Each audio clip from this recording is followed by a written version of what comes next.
Hello everyone, this is Jess, and my topic for today is all about how to develop supplementary reading materials. Before I start my topic, so this is the time for our energizer first. Direction: tell whether the flash picture is a reading material or not. So the first picture is about this, Jack and the Beanstalk. So is it a reading material or not? Okay, you're right. That is a reading material. Next, what about this one? Very good. It is not. Third picture, we have these words. All right, correct. It's reading material. How about this one? Very good. It's not. How about this? All right, it's a reading material. Okay, so what is supplementary reading materials? Here are the definitions of supplementary reading materials. Supplementary reading materials are materials we add in our classroom. So as a teacher, we are not only contented with only one reading material, but we are also adding materials or reading materials.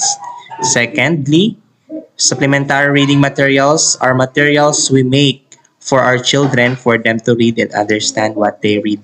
So here in my room, I have lots of reading materials and I am giving it to my pupils every time so that they could able to read it and understand the stories, the words, flashcards, and many more.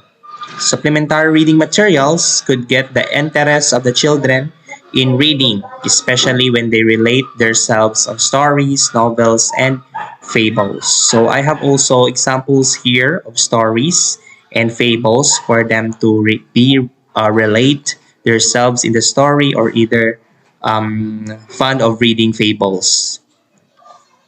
And we have supplementary reading materials might be in a form of story or stories, flashcards, charts, worksheets, syllable box, books, alphabets.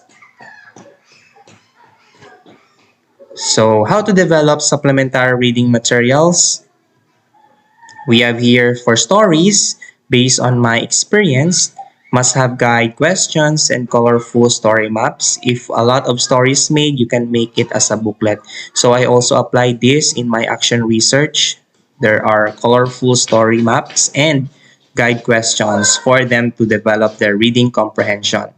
And also for the flashcards, letters are large, readable by learners and covered with plastic so that it cannot easily be destroyed or might have some dirt on it. And then we have here worksheets, colorful pictures, clear words and sentences, alphabets. Every letter has examples and pictures, like for example, A, apple, and then with picture, B equals bell with a picture, C equals car with a picture, so that they could able to identify the thing or what kind of particular fruit or word is that all about. And then we have here charts, must have colorful borders to attract the attention of learners to read the reading material. Could also include words with pictures for them to understand and develop their comprehension skills.